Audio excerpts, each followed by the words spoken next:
Hello, good evening, um, YouTube family. Welcome. I am Mama Robin. Welcome or welcome back. I am Mama Robin or Texas Beach Mom, whichever you prefer. I do want to start this out tonight talking about Wednesday's video and how many people reached out to me and offered me their prayers for me and my daughter. Um, I did also mention that I probably would not put up a link to her GoFundMe unless somebody asks for it. Well, it's been asked for. So now, if you will go to my YouTube channel page and you go to the community link, go to the community tab, there is a link to her GoFundMe. So, for all the people that reached out, just offered me wishes and prayers, thank you so much. Thank you, thank you, thank you, thank you. For those who want to do more, there is the link. And for people who don't, I understand. Like I said, we're all living paycheck to paycheck, so I get it. And I wasn't expecting anybody on here to help me, but I did set that up, hoping to get some help with her medical bills, and um, it's there. Now, tonight we're going to do JonBenet Ramsay. Okay, so because I had a feeling this was going to be really long, I started it an hour early. And I hope the people that intended to make it are here or coming in soon. And if you show up to it later, that's also fine. And if you watch it later, that's also fine. So we're going to go with I know that most people know who JonBenet is. I, I, but I'm going to go ahead and do a synopsis. Just in case there's anybody living in a cave that stepped outside today and they don't know what I'm talking about, this is it. JonBenet Patricia Ramsay was an American child beauty queen who was killed at age 6 in her family's home at 755 15th Street in Boulder, Colorado, on the night of December 25th, 1996. Her body was found in the house's basement about 7 hours after she had been reported missing. For those of you who forgot, she was reported missing, obviously, first. She has sustained a broken skull. A garrote was tied around her neck. The autopsy report said that JonBenet's official cause of death was asphyxia by strangulation, which would have been the garrote, and associated with craniocerebral trauma, so blunt force trauma essentially. Her death was ruled a homicide. The case generated worldwide public media interest, in part because her mother, Patsy Ramsay, a former beauty queen, had entered JonBenet in a series of child beauty pageants. Okay, some people are up in arms about that. It's not something I would do, but if you're going to come at her for doing it, you have to go after all the parents that do it. You can't you can't go after her anymore anyway. She's passed away. Patsy Ramsay passed away of cancer. But if you're going to get mad at her and attack her for that, then you need to also attack everybody else that does it. But onward. The Boulder police initially suspected the long handwritten ransom note had been written by Patsy, and that the appearance of JonBenet's body had been staged by Patsy and her husband to cover up the killing in 1999. The police and the district attorney both said that JonBenet's brother Burke, who was 9 years old at the time of her death, was not a suspect. JonBenet's parents gave several televised interviews but resisted police questioning except for on their own terms. In 2013, unsealed court documents revealed that a 1999 grand jury recommended filing charges against the Ramsays for permitting the child to be in a threatening situation.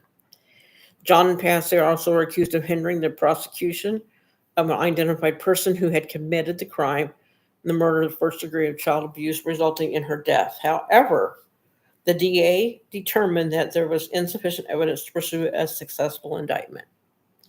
So people thought they should have been indicted for allowing her to be in a a threatening situation. But other than the beauty pageant, they didn't. If they didn't do this, then there was no other signs of abuse. So there goes that.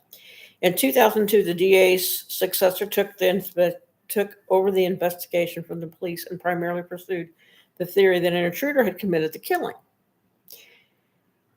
In 2003, trace DNA taken from JonBenet's clothes was found to belong to an unknown male.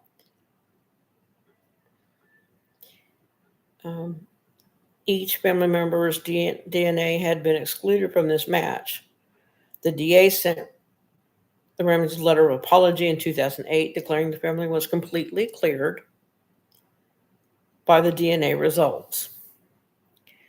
Others, including former Boulder Police Chief Mark Beckner, disagreed with exonerating the Ramsays, characterizing the DNA as a small piece of evidence that was not proven to have any connection to the crime. In 2009, the Boulder police took the case back from the DA and reopened an investigation. National and international media coverage of the case focused on JonBenet's brief beauty pageant career, as well as with her parents' wealth and unusual evidence found in the case. Media reports questioned how the police had handled the investigation. The Ramsay family members and friends filed a defamation suit against several media organizations. The crime, still considered a cold case, remains an open investigation with the Boulder Police Department. Okay, so that's a synopsis. So let's just kind of take apart the synopsis. Her cause of death was blunt force trauma and asphyxiation due to strangulation, which would have been the garrote. Okay, so let's take the theories, the suspects and the theories. Let's talk about these. Okay, so for starters, the most obvious one, some people would have been the dad. Okay, so let's, like I said, we're going to take these one by one before we go into the rest of what I have for you. We're going to do this one by one. Okay, so the dad, and there was SA. Most people probably knew that, but maybe some people didn't. There was evidence of SA. So let's take, like I said, the dad. Let's break this down. So let's say the dad took JonBenet out of the bedroom, took her down to the basement to SA her.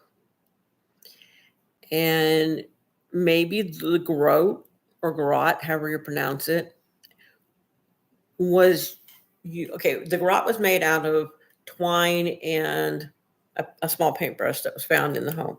Okay. So if the dad took her down to the basement to do things with her, to keep her from screaming bloody murder, it is possible that he put the garrote around her neck. So this is not what I believe. This is just possible scenarios on how this would make sense. So maybe he used the garrote to put pressure on her throat so she couldn't scream, not with the intention of killing her. Okay, so he put the garrote on her neck. He does what he's going to do to her, and she suffocates. Okay. So then why the blunt force trauma? Why the skull? Did he hit her with something after he killed her? Maybe he didn't realize she was dead. Maybe he thought she was passed. I see that there's first of all, like the Chris Watts case, there's so many things that make sense. So dad would have been the first suspect in a lot of people's mind. Dad was the first suspect because there was SA. Dad was the suspect because, like I said, maybe he used the garrote to maybe quiet her down, keep her from talking or screaming, keep her quiet, and she asphyxiated. But then again, why the skull? Why the hit in the back of the head? So let's take Dad out of the equation now. Let's go to Mom, Patsy Ramsay. Okay, so one of the theories, the most common theory with her, was that JonBenet had probably had wet the bed. Patsy knew about it. There was a physical altercation between a grown adult and a 6-year-old girl. Maybe. Maybe she fell. Maybe she hit her head. Okay. First of all, I would think if she fell and hit her head, even in a struggle, you would call the police and tell them it was an accident. Maybe you wouldn't call the police. I don't know. But if she did kill her by accident and decided to cover it and not call the police, that would explain the blunt force trauma, but why the garrote? Why the strangulation? Again, with the dad, it makes sense for the strangulation, but not the blunt force trauma.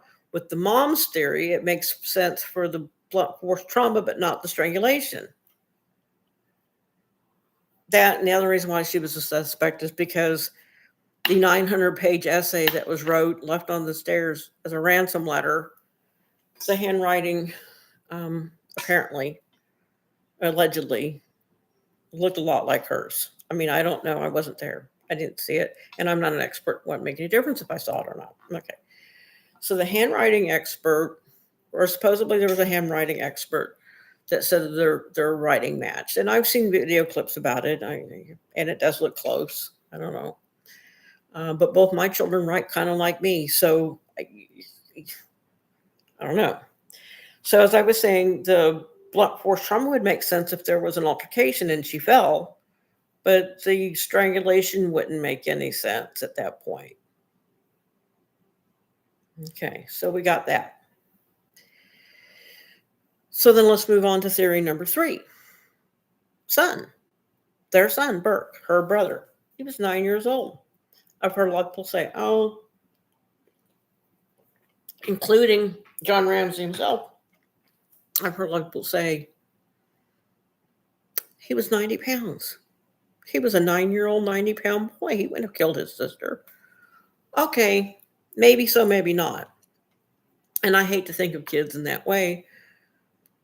Or I hate to think that a sibling would kill a sibling, but that happens more often than people realize. And kids killing other kids happens more often than people realize. She was a 6-year-old girl that weighed 45 pounds at the time of her death. He was a 9-year-old boy that weighed 90 pounds at the time of her death. So he was twice her weight.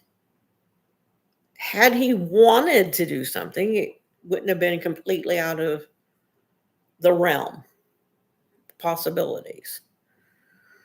Had he wanted to. I don't know that he would have, but had he wanted to. Okay. So let's take Burke for a minute. I've never seen any interview with him except for the one he did Dr. Phil, and he was an adult then. I think he was. I'm pretty sure he was like late teens, early 20s. Okay. I found him a little odd, but that doesn't mean he's dangerous. It's a little odd. Okay. But let's just take some things that we know or that we've heard. I've heard a story once about Burke accidentally hitting his sister with a golf club and her having to go to the hospital for it.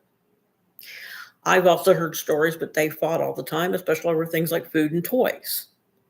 There is the mysterious bowl of pineapple chunks that were on the dining room table. Maybe he was down there eating pineapple and she wanted some of it. I don't know. They got in an altercation and hit her head and this and that, the other. Again, the growth then doesn't make any sense. A lot of people don't think that he would know how to tie one or how much pressure to apply.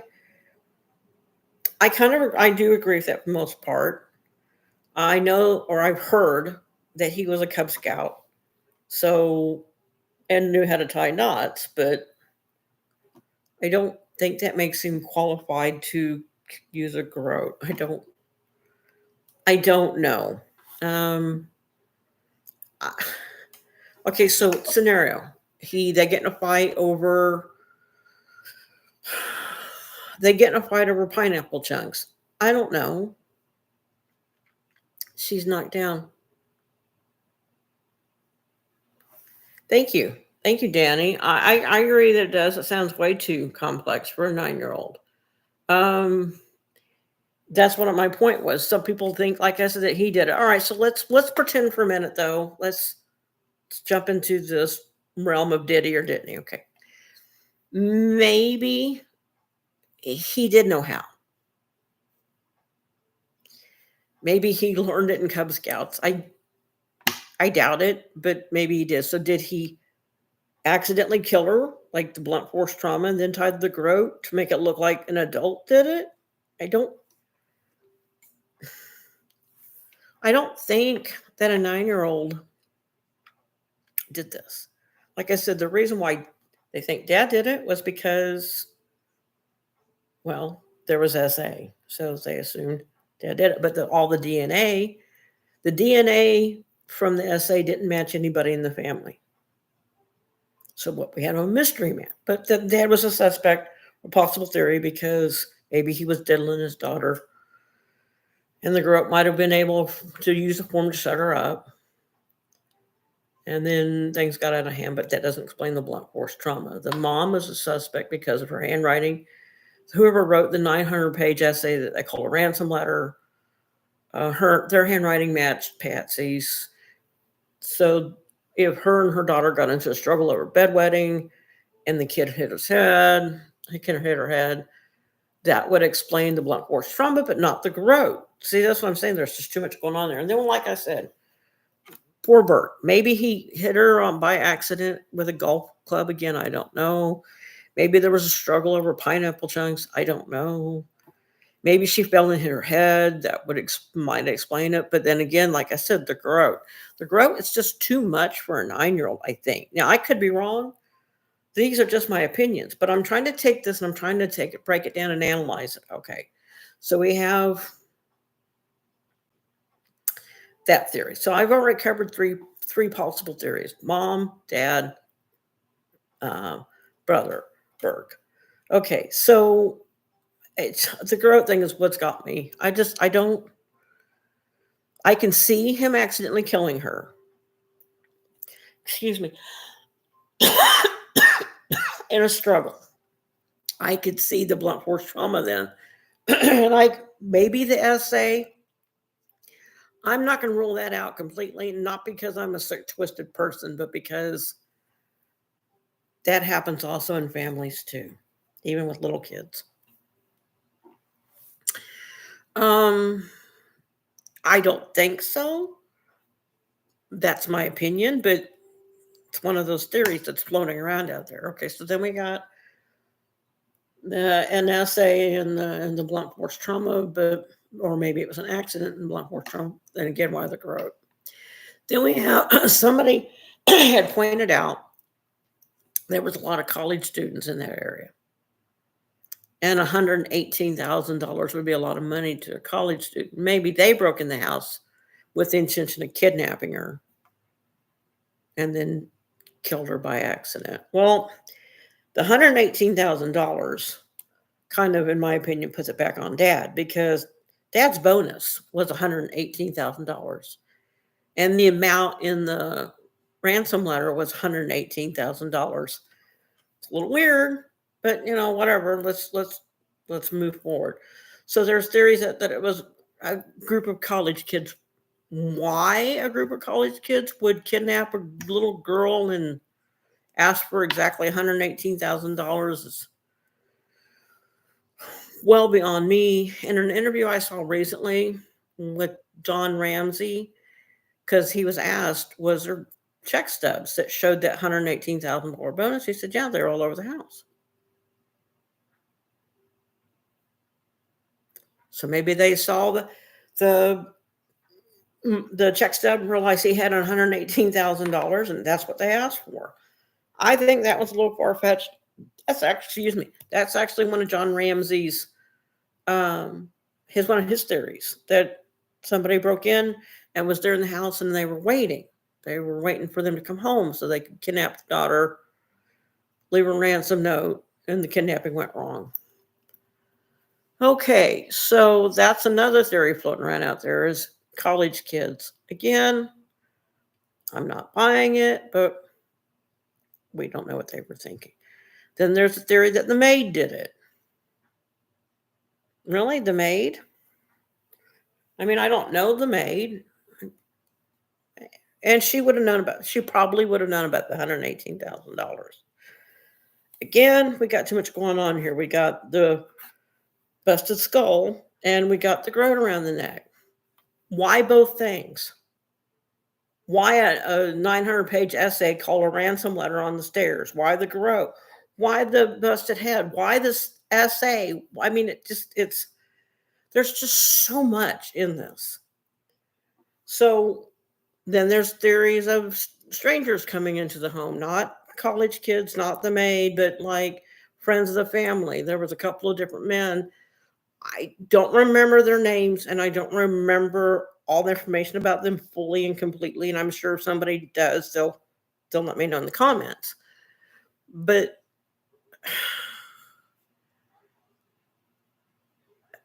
I think both friends, there was 2 or 3 men that were possibilities, but I don't think any of the 3 were in Colorado at the time. So that knocks that out. That's gone. And I'm like,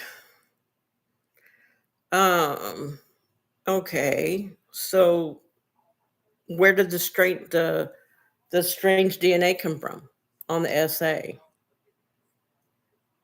If it was the dad or it was the brother, where'd the strange DNA come from?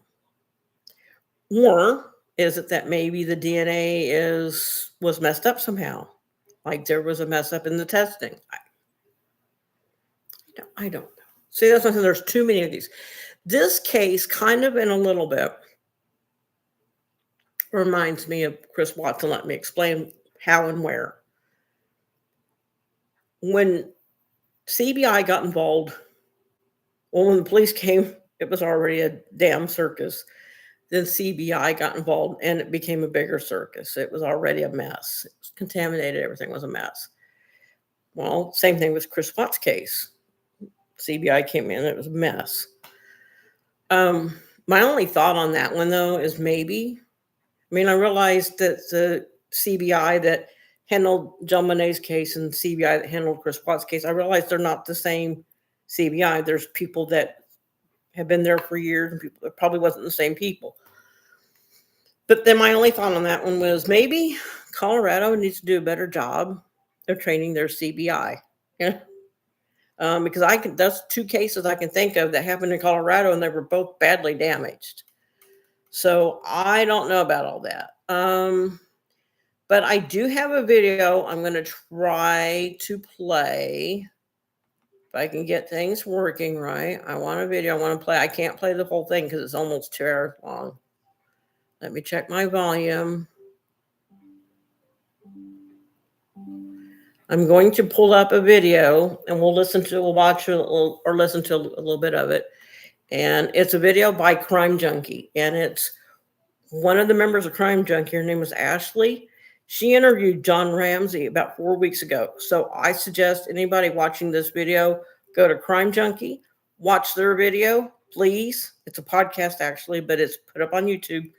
Go watch it, listen to it, whatever. Pay attention to it because they get all the work for this. This is their video that I'm getting ready to cover, but I'm going to cover little snippets of it. Okay, if everybody can still hear me, that would be great. We're going to go back to the beginning. We're going to go back to the beginning. When I clicked on something else. Sorry, I'll be back in a minute. Whoops. Boy, my laptop's giving me hell tonight, ain't it? Technical difficulties. There we go. Okay, let me pull this up real quick because I had it once and I did something with it. So bear with me, please.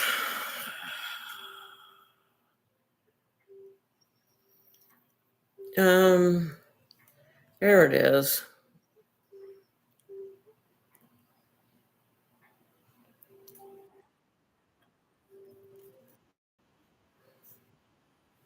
Let's go back. Oh, God, something went wrong. Snap, something went wrong. Let me try this again. I'm going to try to get this pulled up again. It's a great 4-hour thing. Like, I'm not 4 hour. It's a great, about an hour and a half, almost 2 hours video that they did 4 weeks ago. And they did it was a good interview. But he says a lot of contradictory stuff, of course. Let's pull this up again. Thank you, YouTube, for cooperating with me. Um, okay, now I can't find it. Of course, Crime Junkie.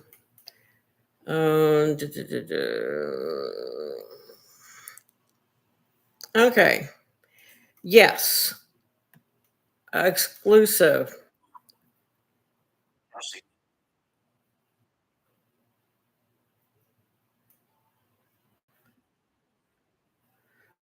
Let's go back. I hope people can hear this.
Mm.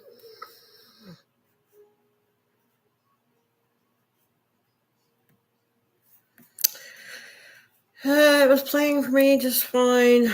Y'all can't hear it, so I don't know. That was the reason why this was going to be so long because I had planned on playing bits and pieces of this interview, and I'd planned on discussing the things that he said that I thought were a little off. Um,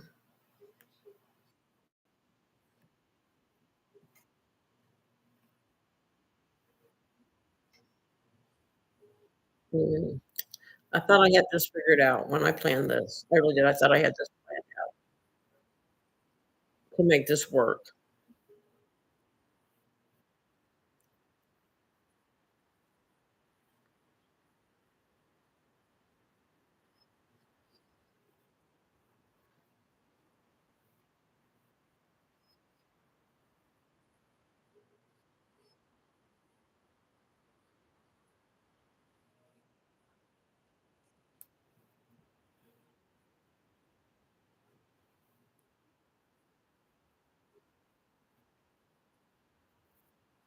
No, I think I got it. I think I figured this out.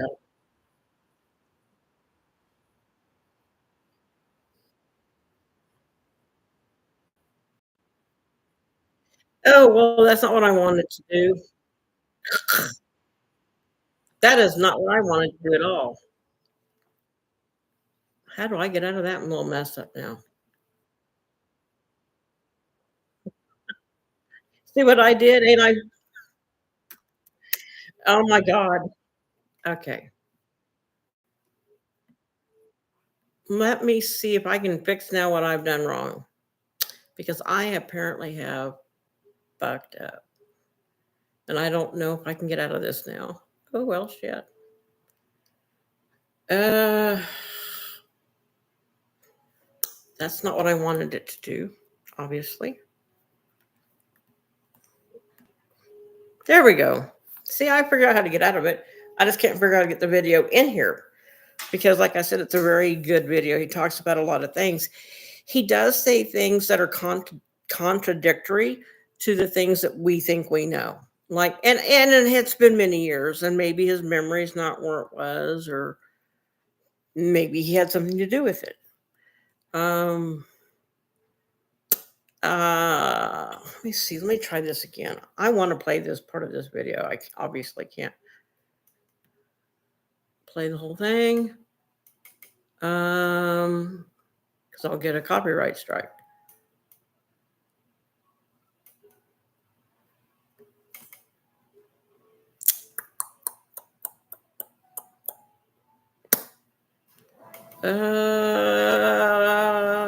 Crap. I'm not sure how to get this done. You know what I'm going to have to do is I'm going to have to go ahead and invest in a streaming thing like StreamYard or something and learn how to share videos while I'm doing a live stream like everybody else does. Everybody else can do it. I can figure it out. I just got to go ahead and make some small investments because I really, really thought I had to figure a way to figure this out. And I apparently am wrong. I'm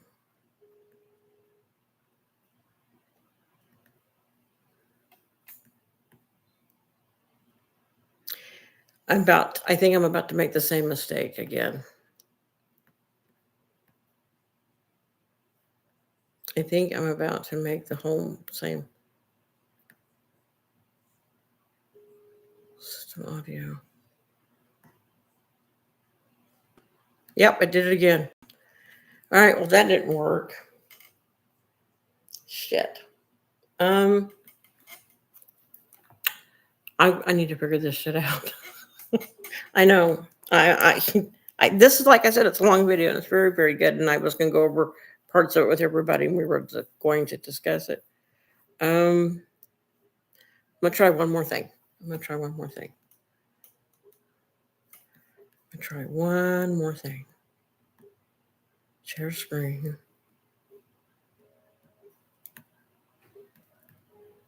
Control. Entire screen.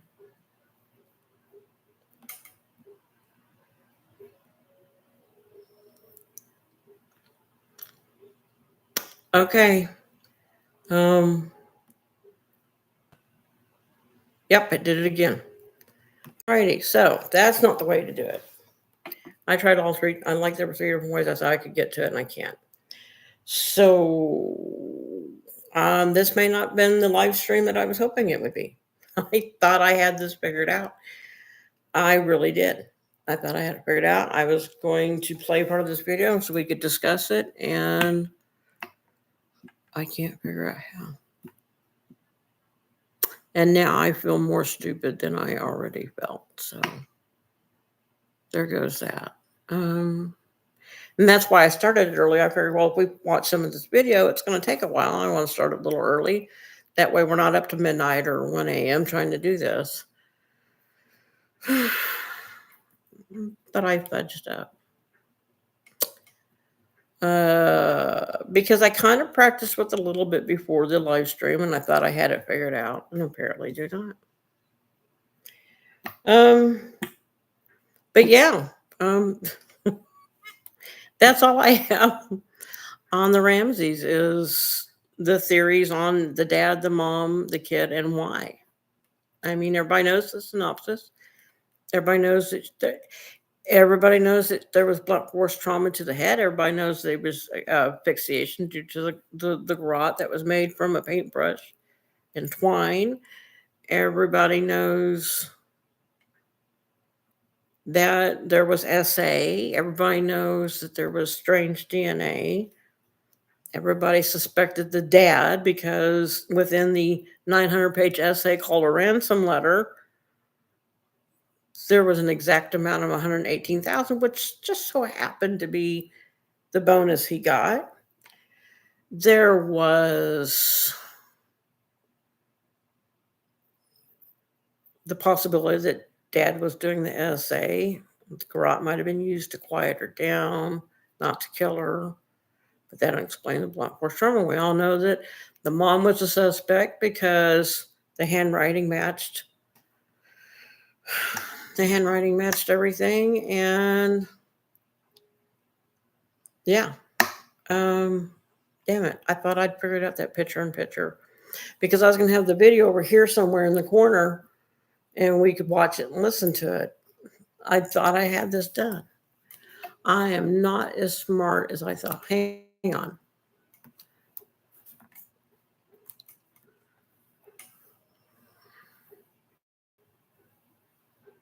Hang on.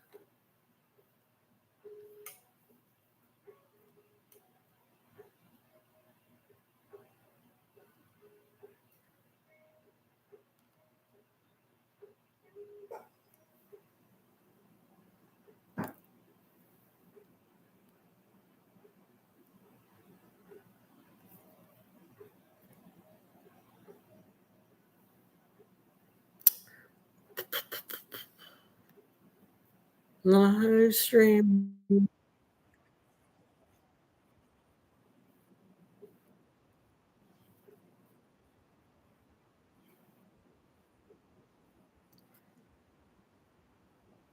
It's playing. It's playing. If you can hear it, let me know. And if you can't, I'll just give up trying to play it. Because you don't have to watch it.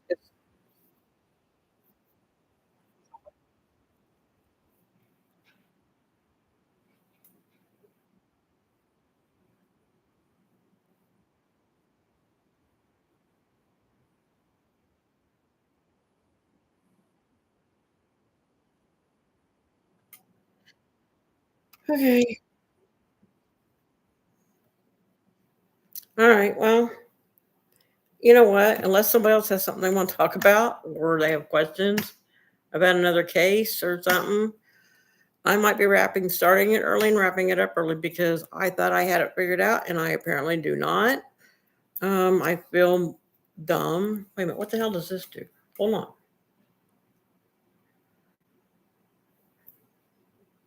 Uh, hmm. Current viewers one. No, that doesn't help me. This is my dashboard, so that doesn't do a damn thing. All right. Well, unless somebody has questions they want to ask about the case or other cases,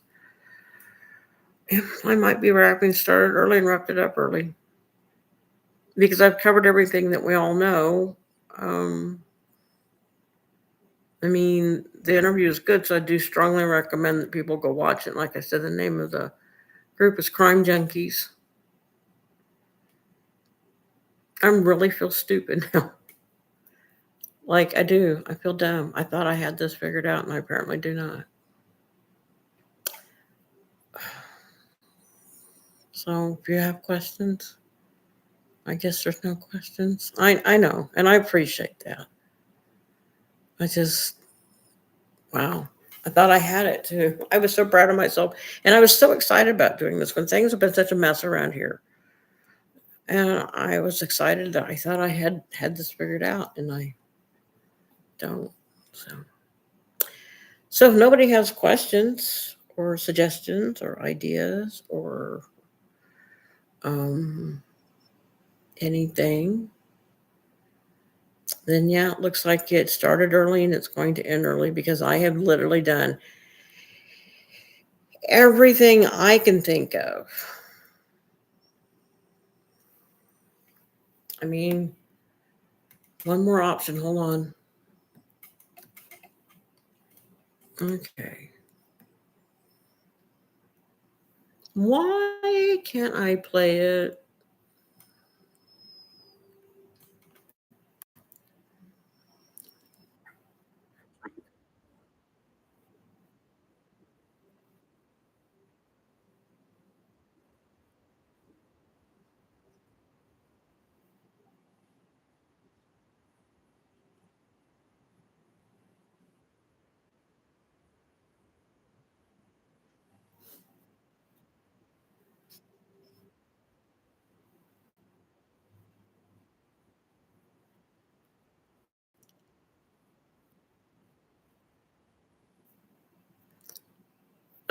Nope. I've tried. So since nobody has any questions, and I appreciate the people that showed up, and for the people that are going to watch it later, I apologize. I really did. I had this all planned out. Up here, it was in good shape. Practically, apparently, it wasn't for me. Anyway, I think that's it for tonight's live stream. I feel really dumb now, and I don't really have anything else to discuss. So, thank you for coming by. Thank you for participating. For the people that watch it later, I'm sorry. I really am. I had a lot planned out. Anyway, y'all have a beautiful night. Take care.